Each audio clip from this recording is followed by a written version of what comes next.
നമസ്കാരം, ഞാൻ ബൈജു നായർ. നമ്മുടെ ചാനലിലേക്ക് സ്വാഗതം. ഇപ്പോൾ നിങ്ങൾ കണ്ടുകൊണ്ടിരിക്കുന്നത് ഏറ്റവും പുതിയ സിട്രൺ E-C3X ആണ്. ഇതേതാണ് ഈ മോഡൽ എന്ന് ചോദിക്കുകയാണെങ്കിൽ ഇത്രയും കാലം നിങ്ങൾ കണ്ടുകൊണ്ടിരുന്ന E-C3 തന്നെയാണ് ഈ ഒരു വാഹനം, അതായത് E-C3 EV തന്നെയാണ്. അതിനിപ്പോൾ ഒന്ന് അപ്ഡേറ്റ് ചെയ്ത് ഫേസ് ലിഫ്റ്റ് ചെയ്ത് പുതിയ പേരും ഇട്ട് വന്നിരിക്കുകയാണ്. അതാണ് E-C3X എന്ന് പേരിപ്പോൾ മാറിയിരിക്കുന്നത്. ഇതൊരു EV ആണ്. ഈ വാഹനം ശരിക്കും പറഞ്ഞാൽ ഈ ഒരു സെഗ്മെൻറ്റിലെ ഏറ്റവും വലിയൊരു വാഹനമാണ്. ഈ സെഗ്മെൻറ്റ് എന്ന് പറയുമ്പോൾ പ്രധാനമായിട്ടും ഇതിലുള്ളത് ടാറ്റ പഞ്ചും അതുപോലെ തന്നെ ടിയാഗോ EVയും പിന്നെ കോമറ്റും ഒക്കെയാണ്. അതൊക്കെയായിട്ട് കമ്പയർ ചെയ്യുമ്പോൾ വലിപ്പം വളരെ കൂടുതലാണ്. ഇൻറ്റീരിയറിൽ ധാരാളം സ്ഥലമുണ്ട്, മോശമല്ലാത്ത റേഞ്ചുണ്ട്. ഇതൊക്കെ ഉണ്ടെങ്കിലും എന്തുകൊണ്ടോ സിട്രൺ ഇപ്പോഴും ഇന്ത്യയിൽ അങ്ങോട്ട് ചൂടുറപ്പിച്ച് വരുന്നതേ ഉള്ളൂ. സിട്രണിൻ്റെ കാര്യത്തിൽ എനിക്ക് എപ്പോഴും തോന്നാറുണ്ട്, ഇവർക്ക് യാതൊരു ആശങ്കകളുമില്ല, വലിയ ബഹളമൊന്നുമില്ല. എപ്പോഴും പുതിയ പുതിയ മോഡലുകൾ കൊണ്ടുവരുന്നുണ്ട്. കാര്യമായ രീതിയിൽ വിൽപ്പനയൊന്നും ഇല്ലെങ്കിൽ പോലും അങ്ങനെ മുന്നോട്ട് പോയിക്കൊണ്ടിരിക്കുകയാണ്. നമ്മൾ ഈ പറയുന്ന പോലെ കർമ്മണ്യേ വാധികാരസ്തേ മാ ഫലേഷു കഥാചന എന്ന് പറയുന്ന പോലെ നമ്മൾ കർമ്മം ചെയ്തുകൊണ്ടേയിരിക്കുക, എപ്പോഴെങ്കിലും ഫലം കിട്ടും എന്നുള്ള ആ ഒരു തത്വത്തിൽ ഊന്നിയാണ് സിട്രണിൻ്റെ പോക്കം തോന്നുന്നു.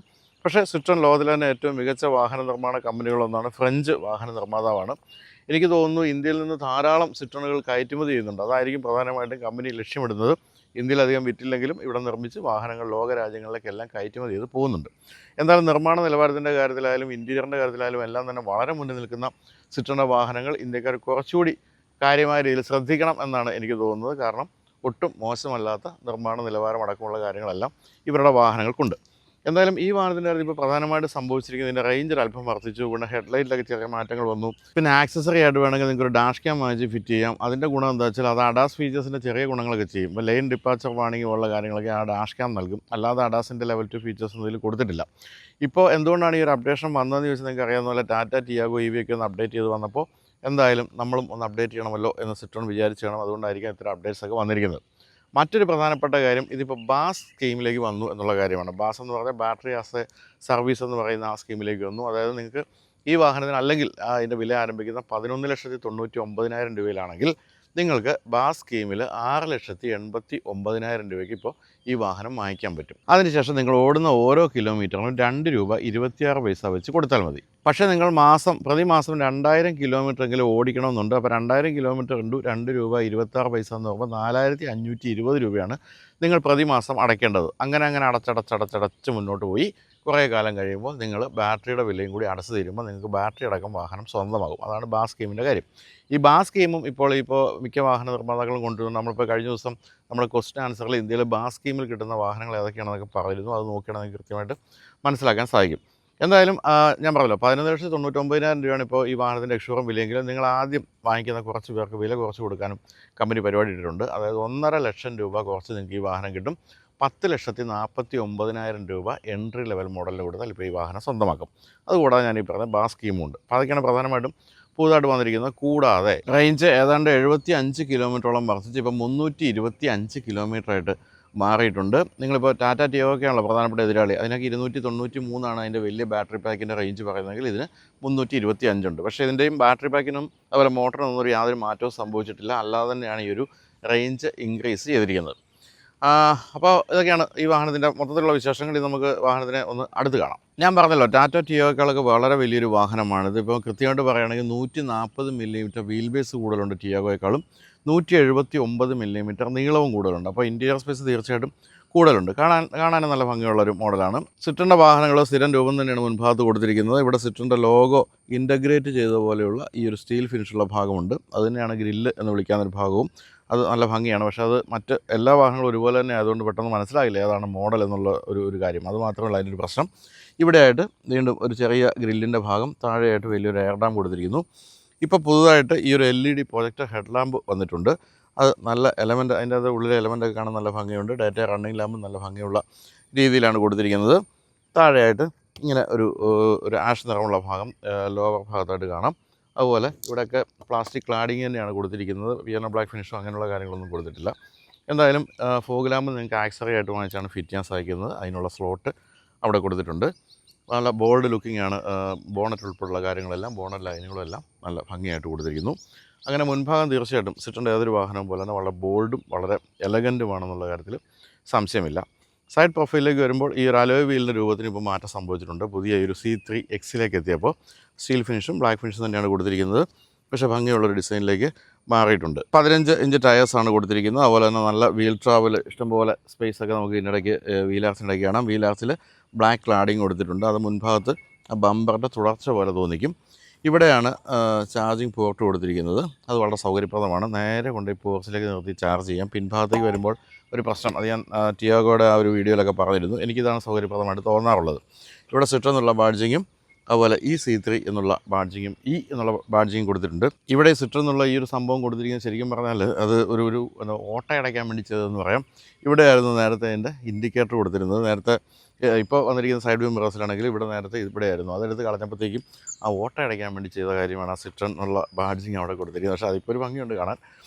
എന്നാലും ആ ക്ലാഡിങ് അങ്ങനെ വളരെ കനത്ത രീതിയിലൊന്നും പിന്നിലേക്ക് നീളുന്നില്ല എന്നുള്ളൊരു നല്ല കാര്യം തന്നെയാണ്. അതുകൊണ്ട് തന്നെ ബോഡി വളരെ ഭംഗിയായിട്ട് തന്നെ സൈഡ് പ്രൊഫൈൽ നമുക്ക് കാണാം. ടേൺ ഇൻഡിക്കേറ്റർ കൊടുത്തിട്ടുണ്ട് സൈഡ് വ്യൂ മിറേഴ്സിൽ. ഇതിന് ബ്ലാക്ക് നിറമാണ് കൊടുത്തിരിക്കുന്നത്. പിന്നെ ഇവിടെ ഒരു റൂഫ് കാരിയർ പോലെ ഒരു കാര്യമൊക്കെ കൊടുത്തിട്ടുണ്ട്. പക്ഷേ അത് വെയിറ്റ് താങ്ങുന്ന കാര്യമാണെന്ന് എനിക്ക് തോന്നുന്നില്ല. എന്തായാലും പിൻഭാഗത്തേക്ക് വരുമ്പോഴൊക്കെ ആണെങ്കിലും ആ ഒരു സിട്രൻ്റെ ഏതൊരു വാഹനം പോലെ തന്നെ ഭംഗിയുള്ള പിൻഭാഗം എന്ന് തന്നെയാണ് വിളിക്കേണ്ടത്. ഇവിടെ ഇപ്പോൾ C3 X എന്നുള്ള ബാഡ്ജിങ് കൊടുത്തിട്ടുണ്ട്. ഈ X എന്ന് പറയുന്നത് ഇവരുടെ പല വാഹനങ്ങൾക്കും സ്പെഷ്യൽ എഡിഷനൊക്കെ വരുമ്പോഴത്തേക്ക് X എന്ന് കൊടുക്കാറുണ്ട്. ഇപ്പോൾ അതിനും ആ പേരാണ് വന്നിരിക്കുന്നത്. സിട്രൻ്റെ ബാഡ്ജിങ്, അതുപോലെ റിയർ ഡിഫോഗർ, വൈപ്പർ, അതുപോലെ തന്നെ സ്റ്റോപ്പ് ലാമ്പ് എല്ലാം കൊടുത്തിട്ടുണ്ട് ഭംഗിയുള്ള രീതിയിൽ. ഇതൊക്കെ സ്ഥിരം രൂപമാണ് കേട്ടോ, സിട്രൻ്റെ സ്ഥിരം രൂപമാണ് ഈ ഒരു രീതിയിലുള്ള ടെയിൽ ലാമ്പൊക്കെ. അതുമൊക്കെ ഭംഗിയായിട്ട് വന്നിരിക്കുന്നു. പിന്നെ ബൂട്ട് സ്പേസ് നോക്കാം.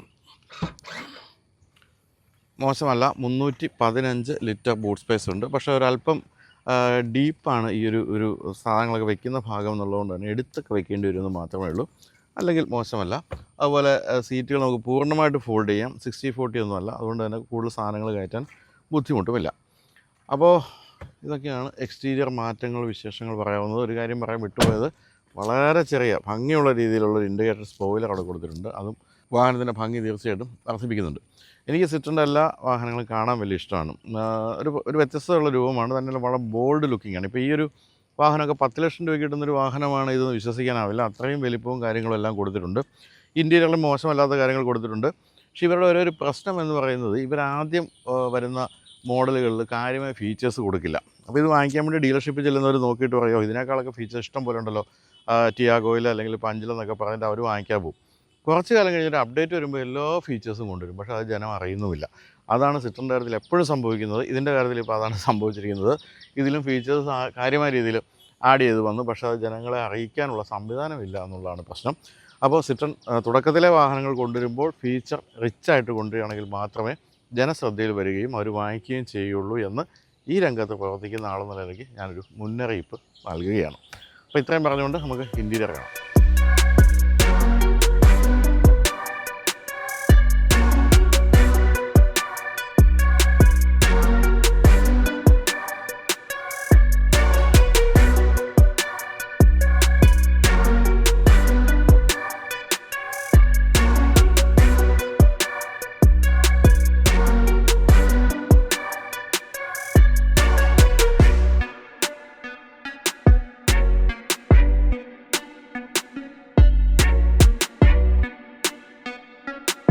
എക്സ്റ്റീരിയർ പോലെ തന്നെ സിട്രൻ്റെ വാഹനങ്ങളുടെ ഇൻറ്റീരിയറും വളരെ ഭംഗിയുള്ളതാണ്. അതാണ് നിങ്ങൾ കണ്ടുകൊണ്ടിരിക്കുന്നത്. ഇതൊന്നും നമ്മളധികം മനസ്സിലാക്കുന്നില്ലല്ലോ എന്നെനിക്ക് ഖേദം തോന്നുന്നുണ്ട് സിട്രൻ്റെ ഉൾഭാഗത്തിരിക്കുമ്പോൾ. സിട്രൻ്റെ ആദ്യകാലത്ത് വന്ന സിട്രൺ C5 ഒക്കെ ഗംഭീരമായ ഇൻറ്റീരിയറും ഗംഭീരമായൊരു വാഹനമായിരുന്നു. അതോടൊപ്പം തന്നെ ഇവരുടെ സസ്പെൻഷനും അടിപൊളിയാണ്. കാരണം ഈ ഫ്രഞ്ച് വാഹന നിർമ്മാതാക്കളെല്ലാം ഏറ്റവും കൂടുതൽ ശ്രദ്ധിക്കുന്ന കാര്യം സസ്പെൻഷനാണ്. അതുകൊണ്ട് തന്നെ റെനോയുടെയും സിട്രൻ്റെയൊക്കെ സസ്പെൻഷൻ ഗംഭീരമായിരിക്കുന്നത് നമുക്ക് ഓടിക്കുമ്പോൾ വളരെയധികം ഇഷ്ടപ്പെടും. ആ രീതിയിൽ വളരെ സ്പോഞ്ചി ആയിട്ടുള്ള സസ്പെൻഷനാണ്. ഇപ്പോൾ ഇൻറ്റീരിയർ പ്രധാനമായിട്ടും 1-2 കാര്യങ്ങൾ ആഡ് ചെയ്ത് വന്നിരിക്കുന്നത്, ഒന്ന് ഇവിടെ വയർലെസ് ചാർജർ വന്നു എന്നുള്ള കാര്യമാണ്. അതോടൊപ്പം തന്നെ ഞാൻ പറഞ്ഞല്ലോ, ഡാഷ് ക്യാം നിങ്ങൾക്ക് വാങ്ങിച്ച് ഫിറ്റ് ചെയ്യുകയാണെങ്കിൽ അതിൽ അഡാസിൻ്റെ ഫീച്ചേഴ്സ് കുറച്ചൊക്കെ നിങ്ങൾക്ക് കിട്ടും. അതല്ലാതെ അഡാസിൻ്റെ ഫീച്ചേഴ്സൊന്നും ഇതിലില്ല. പിന്നെ സൈഡ് വ്യൂ മിറേഴ്സ് ഇപ്പോൾ അതിന് അഡ്ജസ്റ്റ്മെൻറ്റുകൾ ഫോൾഡ് ചെയ്യാവുന്ന രീതിയിലുള്ള അഡ്ജസ്റ്റ്മെൻറ്റുകളും മറ്റും വന്നിട്ടുണ്ടെന്നുള്ളതാണ് മറ്റൊരു കാര്യം.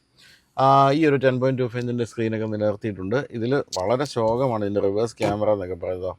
റിവേഴ്സ് ക്യാമറയിലൊക്കെ ഫോഗ് പിടിച്ച പോലെ ഇരിക്കുന്നത്. കുറച്ചുകൂടി ക്ലാരിറ്റിയുള്ള അത്തരത്തിലുള്ള കാര്യങ്ങളൊക്കെ വേണ്ടിയിരുന്നു. അതൊക്കെ ഈ ഒരു രംഗത്തുള്ള ഇവരുടെ റൈവൽസ് എന്ന് പറയുന്നത് ഗംഭീരമായ 360 ഡിഗ്രി ക്യാമറയൊക്കെ ആയിട്ട് വരുമ്പോഴാണ് ഇവരിങ്ങനത്തെ ഈ ചെറിയ ഒട്ടും റെസൊല്യൂഷൻ ഇല്ലാത്ത ക്യാമറയൊക്കെ ആയിട്ട് വരുന്നത്. അത്തരം കാര്യങ്ങളൊക്കെ മാറ്റം തീർച്ചയായിട്ടും വരണം. പിന്നെ ഇതിൽ ആപ്പിൾ കാർപ്ലേ, ആൻഡ്രോയിഡ് ഓട്ടോയും ഒക്കെ അതൊക്കെ വയർലെസ് ആയിട്ട് കൊടുത്തിട്ടുണ്ട്. ഇതിൽ പ്രധാനമായിട്ടും മറ്റൊരു കാര്യം ഇപ്പോൾ ആഡ് ചെയ്ത് വന്നിരിക്കുന്നത് JBL ഒരു ഗംഭീര മ്യൂസിക് സിസ്റ്റം വന്നുള്ള കാര്യമാണ്. ആ മ്യൂസിക് സിസ്റ്റത്തിൽ നേരത്തെ അത് തന്നെയായിരുന്നു ഉണ്ടായിരുന്നെങ്കിൽ 4 സ്പീക്കർ ഉണ്ടായിരുന്നുള്ളൂ. പക്ഷേ ഇപ്പോൾ അങ്ങനെയല്ല. ഇപ്പോൾ അതിൽ 6 സ്പീക്കർ വന്നിട്ടുണ്ട്.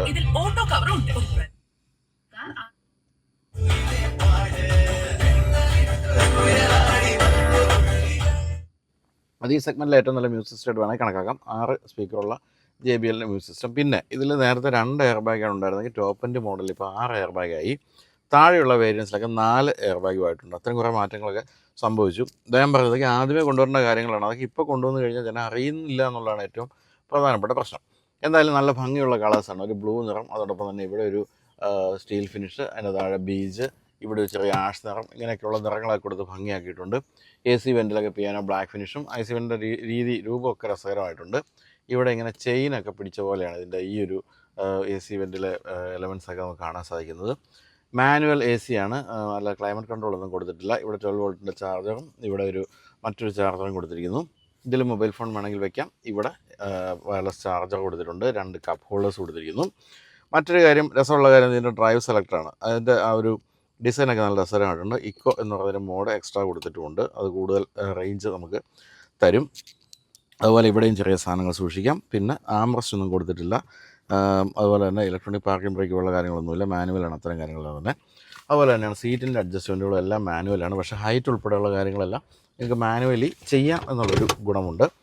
സീറ്റിൻ്റെ കംഫർട്ട് എന്ന് പറയുന്നത് അതിഗംഭീരമാണ്. നല്ല രസമുള്ള ലെതർ സീറ്റാണ് ഇപ്പോൾ വന്നിരിക്കുന്നത്.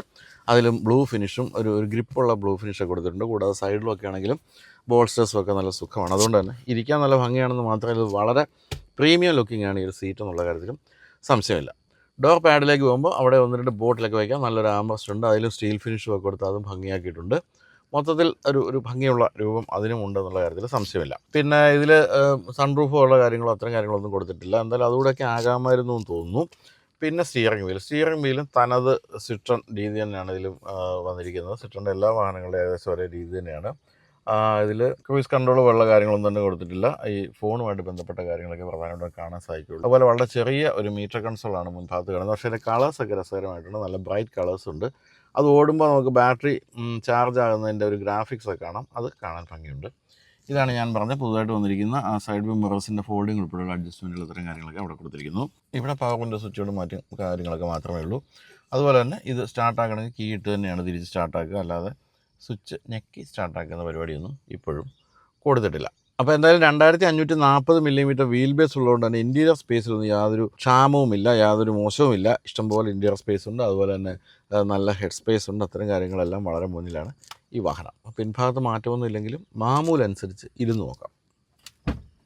വളരെ വിശാലമായിട്ട് പിൻഭാഗത്തെ ഡോറ് തുറന്ന് നമുക്ക് അകത്തേക്ക് കയറാം. അകത്തേക്ക് കയറുമ്പോഴും വിശാലമായ ഒരു പ്ലാറ്റ്ഫോമാണ് നമ്മളെ വരവേൽക്കുന്നത്. പക്ഷേ വിശാലമായ പ്ലാറ്റ്ഫോമിൻ്റെ പ്രശ്നം എന്താണെന്ന് ചോദിക്കുകയാണെങ്കിൽ തൈ സപ്പോർട്ട് കുറവാണെന്നുള്ള കാര്യമാണ്. മിക്കവാറും എല്ലാ EVകളിലും കാണുന്ന അതേ പ്രശ്നം തന്നെ. താഴെ ബാറ്ററി വിരിച്ചിട്ടിരിക്കുന്നതുകൊണ്ട് തന്നെ നമുക്ക് ഉയർന്ന പ്ലാറ്റ്ഫോമാണ് കിട്ടുക. അതുകൊണ്ട് ഈ ഒരു തൈ സപ്പോർട്ട് കുറയും. കാല് നീട്ടി വെച്ചിരുന്നാൽ കുഴപ്പമില്ല. പക്ഷേ കാല് നീട്ടി വെച്ചിരിക്കുമ്പോൾ ഈ ഒരു സീറ്റ് അല്പം മുന്നിലേക്കായിരിക്കണമെന്ന് മാത്രമേ ഉള്ളൂ. എന്തായാലും അതൊരു കുറവാണ്. എങ്കിലും ഒന്ന് പരിഹരിക്കാനുള്ള ശ്രമമൊക്കെ നടത്തിയിട്ടുണ്ട്. ചെറുതായിട്ടൊരു സ്പോഞ്ചൊക്കെ അവിടെ കൊടുത്ത് വെച്ചിട്ടുണ്ടെങ്കിലും വലിയ ഫലം കണ്ടിട്ടില്ല. പക്ഷേ 3 പേർക്ക് ഇരിക്കാൻ പറ്റുന്ന രീതിയിൽ വളരെ ഫ്ലാറ്റാണ് ഈ ഒരു ഫ്ലോർ എന്നുള്ള കാര്യത്തിൽ സംശയമില്ല. 2 സീറ്റ് ടൈപ്പ് ചാർജർ ഇവിടെ കൊടുത്തിട്ടുണ്ട്. ഇവിടെ കപ്പ് ഹോൾഡർ കൊടുത്തിട്ടുണ്ട്. പിന്നെ ഇവിടെ പേപ്പേഴ്സൊക്കെ സൂക്ഷിക്കാൻ ഒരു സ്ഥലം വന്നിരിക്കുന്നു. ഇവിടെ 2 ഹെഡ് റെസ്റ്റ് കൊടുത്തുള്ളൂ. അതും ഇൻ്റഗ്രേറ്റഡ് ആയിട്ടാണ് കൊടുത്തിരിക്കുന്നത്. അത് അഡ്ജസ്റ്റബിൾ ഒന്നുമല്ല. പക്ഷേ മുൻഭാഗ സീറ്റ് പോലെ തന്നെ കംഫർട്ടബിളായുള്ള സീറ്റ് ആണ്. ഇതിൻ്റെ ഒരു കുഷനിങ് ഒക്കെ നല്ല കംഫർട്ടബിളാണ്. ഡോർ പാഡിൽ ഒരു ബോട്ടിൽ കുത്തി കയറ്റി വയ്ക്കാവുന്ന അത്രയും ചെറിയൊരു സ്പേസ് മാത്രമേ ഉള്ളൂ. പിന്നെ ആംറസ്റ്റും അത്തരം കാര്യങ്ങളൊക്കെ കൊടുത്തിട്ടുണ്ട്. വിൻഡോ ലൈനൊക്കെ താഴ്ന്നാണ് ഇരിക്കുന്നത്. അതുകൊണ്ട് തന്നെ വളരെ ഏറെ ഒരു ഫീലുണ്ട്. തന്നെയല്ല ഇവിടെയൊക്കെ വൈറ്റ് തന്നെയാണ് മേൽഭാഗത്ത് റൂഫിലൊക്കെ. അതുകൊണ്ടും ഈ ഒരു സീറ്റിൻ്റെ വൈറ്റും എല്ലാം കൂടി ചേരുമ്പോൾ നല്ലൊരു പ്ലസൻറ്റ് ഇൻറ്റീരിയർ ആണെന്നുള്ള കാര്യത്തിൽ സംശയമില്ല. ഇനി സ്പേസിൻ്റെ കാര്യം നോക്കുകയാണെങ്കിൽ ഈ സീറ്റ് ഞാൻ പിന്നിലേക്കും ഇത് മുന്നിലേക്കും ഒക്കെയാണ് ഇട്ടിരിക്കുന്നത്. മോശമല്ലാത്ത സ്പേസ് ഉണ്ട്. അങ്ങനെ അമിതമായ സ്പേസ് ഇല്ലെങ്കിലും മോശമല്ല. ഒരു കുടുംബത്തിന് സുഖമായിട്ട് യാത്ര ചെയ്യാൻ പറ്റുന്ന അത്ര സ്പേസൊക്കെ തീർച്ചയായിട്ടും സിട്രൺ ഈ C3Xൽ കൊടുത്തിട്ടുണ്ട്.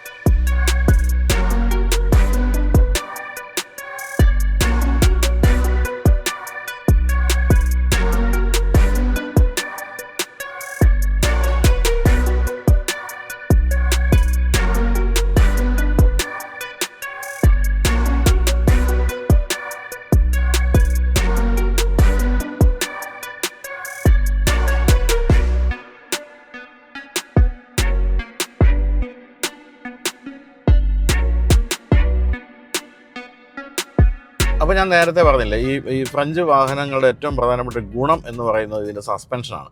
അത് സിട്രൺ ആയാലും അതുപോലെ തന്നെ ഡസ്റ്ററിൻ്റെ നിങ്ങൾക്കറിയാമല്ലോ, റെനോയുടെ കാര്യത്തിലും എല്ലാം അങ്ങനെ തന്നെയാണ്. ഇപ്പോൾ ഇത് നമ്മളിപ്പോൾ അനുഭവിച്ചിരിക്കുന്നത് അത് തന്നെയാണ്. അമിതമായ ആവേശമൊന്നുമില്ല, ഒരു മയത്തിലുള്ള ഒരു ആക്സിലറേഷനൊക്കെയാണ് കൊടുത്തിരിക്കുന്നത്. എങ്കിൽ പോലും ഓടിക്കാൻ നല്ല സുഖമുണ്ട്. അതുപോലെ തന്നെ സീറ്റിൻ്റെ ഹൈറ്റ് അടക്കമുള്ള കാര്യങ്ങളൊക്കെ മാനുവലി അഡ്ജസ്റ്റ് ചെയ്യാം. അങ്ങനെ നല്ലൊരു സീറ്റിംഗ് പൊസിഷൻ കണ്ടെത്താം. ഒരു 100% EVയുടേതായ എല്ലാ ഒരു സീറ്റിംഗ് പൊസിഷനും ആ ഒരു സംഭവങ്ങളും വിസിബിലിറ്റി എല്ലാം തന്നെ നമുക്ക് കിട്ടുന്നുണ്ട്.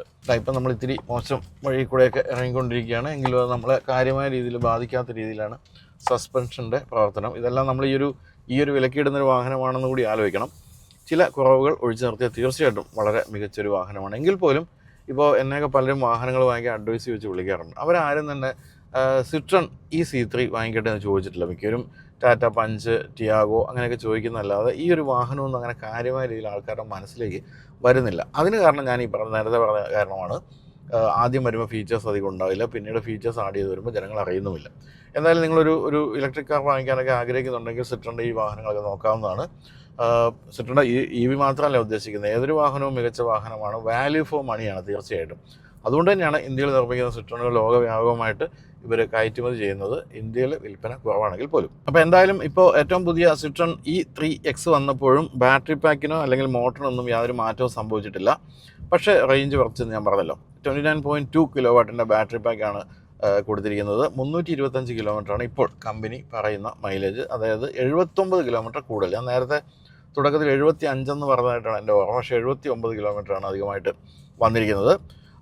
ഫ്രണ്ട് ആക്സിൽ മൗണ്ടഡ് മോട്ടറാണ് കൊടുത്തിരിക്കുന്നത്. 57 HP മോട്ടറാണ്. 143 ന്യൂട്ടൺ മീറ്ററാണ് മാക്സിമം ടോർക്ക്. ഇതിനൊരു 60 കിലോമീറ്റർ വേഗത എടുക്കാൻ വേണ്ടി 6.8 സെക്കൻഡ്സ് മതി. അതുപോലെ തന്നെ 107 കിലോമീറ്ററാണ് മാക്സിമം സ്പീഡ് പറയുന്നത്. ഇപ്പോൾ കോമൻ്റെ കാര്യത്തിൽ 82 അവസാനിക്കും സ്പീഡ്, പക്ഷേ ഇത് 107 കിലോമീറ്റർ മാക്സിമം പറയുന്നുണ്ട്. ചാർജിങ്ങിലേക്ക് വേണമെങ്കിൽ 10 മണിക്കൂർ 30 മിനിറ്റ് വേണം ഇത് ഒരു സാധാരണ ചാർജറിൽ നിങ്ങൾക്ക് ഫുൾ ചാർജ് ആക്കാൻ. പക്ഷേ DC ഫാസ്റ്റ് ചാർജറിനെ സപ്പോർട്ട് ചെയ്യുന്നുണ്ട്. 57 മിനിറ്റ് കൊണ്ട് 80% ചാർജ് ആകും. അപ്പോൾ അത് നമുക്ക് വെളിയിലൊക്കെയുള്ള ചാർജറുകൾ അങ്ങനെ ചാർജ് ചെയ്യുന്നുള്ളതുകൊണ്ട് തന്നെ ഇത് നമുക്ക് എത്ര ദൂരം വേണമെങ്കിലും ഓടിച്ചുകൊണ്ട് പോകുന്നതിന് ബുദ്ധിമുട്ടില്ല. ഇനി നമ്മൾ ടിയാഗോയിലേക്ക് പോകണമെങ്കിൽ ടിയാഗോയിൽ 2 ബാറ്ററി പാക്കാണുള്ളൂ. ഞാൻ ജസ്റ്റ് കമ്പയർ ചെയ്യുന്നേ ഉള്ളൂ. അത് 24 കിലോ വാട്ടിൻ്റെ പിന്നെ 19.2 കിലോ വാട്ടിൻ്റെയാണ്. അതിൻ്റെ റേഞ്ച് 293 കമ്പനി പറയുന്നത്. അതുപോലെ തന്നെ കുറഞ്ഞ ബാറ്ററി പാക്കിന് 226. അപ്പോൾ മാക്സിമം കിട്ടാവുന്നത് റിയൽ വേൾഡ് കിട്ടാവുന്നത് 205 to 215 ടാറ്റ പറയുന്നുണ്ട്. എന്ന് പറയുമ്പോൾ അതിനൊക്കെ കുറച്ചുകൂടി റേഞ്ച് കിട്ടാൻ സാധ്യത ഈ ഒരു വാഹനത്തിനാണ്. കാരണം 325 അവർ പറയുന്നത്. ബാക്കി കാര്യങ്ങളൊക്കെ ഏകദേശം ഒരുപോലെയാണ്. ചാർജിങ്ങിൻ്റെ ടൈം അത്രയും കാര്യങ്ങളൊക്കെ ഏകദേശം ഒരുപോലെയാണ്. പക്ഷേ ടിയാഗോയിലൊക്കെ കൂടുതൽ ഫീച്ചേഴ്സ് ഇപ്പോഴും ഉണ്ട്. ഇപ്പോൾ ഈ 360 ക്യാമറയും പോലുള്ള കാര്യങ്ങൾ, അഡാസിൻ്റെ ഫീച്ചേഴ്സ് പോലുള്ള കാര്യങ്ങളൊക്കെ വരുന്നുണ്ട്. അത്തരം കാര്യങ്ങൾ ഇത് ഇപ്പോഴും പിന്നിലാണ്. നമുക്ക് അഡാസിൻ്റെ എന്തെങ്കിലും ലൈൻ കീപ്പ് അസിസ്റ്റ് പോലെ എന്തെങ്കിലും ഒരു ഫീച്ചർ കിട്ടണമെങ്കിൽ നമ്മൾ അഡീഷണൽ ആയിട്ട് ഡാഷ് ക്യാം വാങ്ങിച്ച് വെക്കേണ്ടതുണ്ട്. അപ്പോൾ എന്തായാലും മോശമല്ലാത്ത റേഞ്ചും മോശമല്ലാത്ത ഇൻറ്റീരിയറും ഒക്കെയാണ്. നമ്മൾ കാര്യമായ കമ്പാരിസണ് ഫീച്ചേഴ്സിൻ്റെ കാര്യത്തിൽ കാര്യമായ കമ്പാരിസണ് പോയില്ലെങ്കിൽ നിങ്ങൾക്ക് മനപ്രയാസമില്ലാതെ വാങ്ങിക്കാൻ പറ്റുന്നൊരു വാഹനമാണ്. പക്ഷേ ഫീച്ചേഴ്സിൻ്റെ കാര്യത്തിൽ ഇനിയും വളരെ മുന്നോട്ട് പോകാനുണ്ട്. എനിക്ക് തോന്നുന്നത് ഈ ഫ്രഞ്ച് അല്ലെങ്കിൽ യൂറോപ്യൻ വാഹന നിർമ്മാതാക്കളൊക്കെ പ്രധാനമായിട്ടും ഇവർ എപ്പോഴും ക്വാളിറ്റിയിൽ കാര്യമായ രീതിയിൽ, അത് നിർമ്മാണ നിലവാരത്തിൽ കാര്യമായ രീതിയിൽ ശ്രദ്ധിക്കാറുണ്ട്. അങ്ങനെ വരുമ്പോൾ ഫീച്ചേഴ്സും കൂടെ കൂടുതൽ കൊടുത്തു കഴിഞ്ഞാൽ വലിയ വിലയ്ക്ക് വാഹനമൊക്കെ വിൽക്കാൻ സാധിക്കുകയുള്ളൂ. നമ്മുടെ പല വാഹന നിർമ്മാതാക്കൾക്കും നിർമ്മാണ നിലവാരത്തിൽ അത്ര വലിയ ശ്രദ്ധയില്ലാത്തതുകൊണ്ട് ഫീച്ചേഴ്സ് അധികം കൊടുക്കുന്നു, അതായിരിക്കാം കാരണം. അപ്പോൾ ഈ ഒരു സെഗ്മെൻറ്റിലെ വില പിടിച്ചു നിർത്തണമെങ്കിൽ കുറച്ച് ഫീച്ചേഴ്സ് കട്ട് ചെയ്ത് നിർമ്മാണ നിലവാരം വർദ്ധിപ്പിച്ചൊക്കെ മുന്നോട്ട് പോകാനുള്ള ഒരു സംഭവത്തിലായിരിക്കും സിട്രൺ നിൽക്കുന്നത് എന്ന് നമുക്ക് പ്രതീക്ഷിക്കാം. എന്തായാലും തീർച്ചയായിട്ടും ഓടിച്ച് നോക്കേണ്ട, നിങ്ങൾക്ക് വാങ്ങിക്കാൻ ആഗ്രഹമുണ്ടെങ്കിൽ ഓടിച്ച് നോക്കി വാങ്ങിക്കേണ്ട ഒരു വാഹനം തന്നെയാണ് ഇത്. പിന്നെ EVയുടെ കാര്യത്തിൽ റീസെയിൽ വാല്യൂ എന്ന് പറയുന്ന ഒരിക്കലും വലിയ പ്രതീക്ഷയൊന്നും വെക്കേണ്ടതില്ല. അതുകൊണ്ട് തന്നെ ഏത് കമ്പനിയുടെ വാഹനം വാങ്ങിച്ചാലും അത് ആജീവനാന്തം കയ്യിൽ ഇരുന്ന് പോകുന്നുള്ള കാര്യം സംശയമില്ല. അപ്പോൾ അതുകൊണ്ട് കമ്പനി കൂടുതൽ റീസെയിൽ വാല്യൂ ഉള്ള കമ്പനി അങ്ങനെയൊന്നും ചിന്തിക്കേണ്ട കാര്യമില്ല EVയുടെ കാര്യത്തിൽ. അതും കൂടി പറയണമല്ലോ.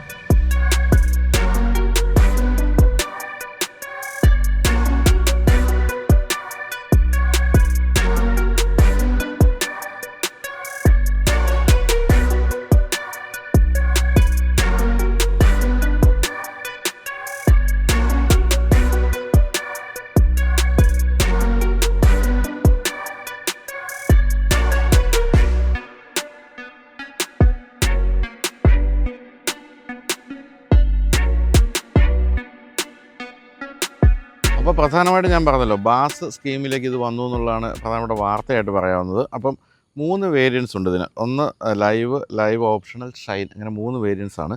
അപ്പോൾ നോൺ ബാസ് പ്രൈസ് നോക്കുകയാണെങ്കിൽ ആദ്യത്തെ വില, ലൈവിൻ്റെ വില ആരംഭിക്കുന്നത് തന്നെ 12 ലക്ഷം രൂപയിലാണ്. പക്ഷേ ഇപ്പോൾ 1.5 ലക്ഷം രൂപ കുറച്ച് ഇൻട്രൊഡക്റ്റീവ് ഓഫറായിട്ട് കിട്ടും. അതിനാണ് 6,89,900 രൂപ നിങ്ങൾ ബാസ് സ്കീമിൽ എടുക്കുകയാണെങ്കിൽ നൽകേണ്ടത്. എന്നിട്ട് 2 രൂപ 26 പൈസ ഓടുന്ന കിലോമീറ്ററിന് കൊടുക്കണം. ലൈവ് ഓപ്ഷണലിന് 12,35,000 രൂപയാണ് ശരിക്കുള്ള ബേസിക് വില. അതിന് 7,09,000 രൂപയ്ക്കാണ് നിങ്ങൾക്ക് ബാസ് സ്കീം കിട്ടുക.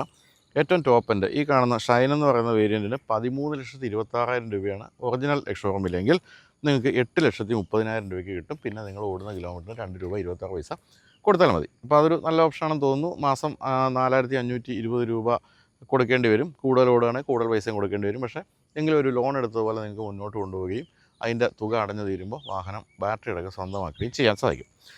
അപ്പോൾ എന്താണ് ഈ വാഹനത്തിൻ്റെ പ്രശ്നമെന്ന് ചോദിക്കുകയാണെങ്കിൽ ഞാൻ പറഞ്ഞല്ലോ, കുറച്ച് കാര്യങ്ങൾ നേരത്തെ തന്നെ അപ്ഡേറ്റ് ചെയ്ത് വരേണ്ടതായിരുന്നു. അത് ജനങ്ങളുടെ മനസ്സിലേക്ക് എത്തിയില്ല എന്നുള്ളതായിരുന്നു ഒരു പ്രധാനപ്പെട്ട പ്രശ്നം. ഇപ്പോഴും നമുക്ക് 1-2 കുറവുകൾ ചൂണ്ടിക്കാണിക്കാവുന്ന ഒന്ന്, ഇതിൻ്റെ ക്യാമറ വളരെ മോശം ക്യാമറയാണ്, റിവേഴ്സ് ക്യാമറ എന്നുള്ള കാര്യമാണ്. പിന്നെ എന്നുള്ളത് പിൻഭാഗത്ത് AC വെൻ്റ് ഇല്ല എന്നുള്ള കാര്യം. അങ്ങനെ ചെറിയ ചില കുറവുകളുണ്ട്. പക്ഷേ അതും അടുത്ത ഒരു ഫേസ് ലിഫ്റ്റ് പരിഹരിക്കും. അപ്പോഴും അത് ജനങ്ങൾ അറിയുന്നില്ല എന്നുള്ളതാണ് പ്രധാനപ്പെട്ട പ്രശ്നം. അപ്പോൾ ജനങ്ങൾ അറിയുന്ന രീതിയിലുള്ള മാറ്റങ്ങളോടുകൂടി തന്നെ ആദ്യമേ വരിക എന്നുള്ളതാണ് സിട്രോൺ ചെയ്യാൻ പറ്റുന്ന കാര്യം. അല്ലെങ്കിൽ മനോഹരമായ ഇത്തരം വാഹനങ്ങൾ നിർമ്മിച്ചിട്ട് ആരും വാങ്ങിക്കാത്തൊരവസ്ഥയിലേക്ക് കാര്യങ്ങൾ പോകും. അപ്പോൾ എല്ലാവരും ശ്രദ്ധിക്കുക എന്നാണ് എനിക്ക് പറയാനുള്ളത്. സിട്രോൺ ഒട്ടും മോശമല്ല. സിട്രോണിൻ്റെ കാര്യത്തിൽ ഈ പറഞ്ഞ നിർമ്മാണ നിലവാരവും ഇൻറ്റീരിയർ ഭംഗിയും ഫീച്ചേഴ്സും എല്ലാം ഉണ്ടെങ്കിൽ പോലും നമ്മൾ വേണ്ടത്ര ഇദ്ദേഹത്തെ ഗൗരവമായി എടുത്തിട്ടില്ല. അപ്പോൾ ഇതൊക്കെയാണ് ഏറ്റവും പുതിയ സിട്രോൺ C3 Xൻ്റെ വിശേഷങ്ങൾ. അപ്പോൾ വീഡിയോ ഉണ്ടെല്ലാവർക്കും നന്ദി.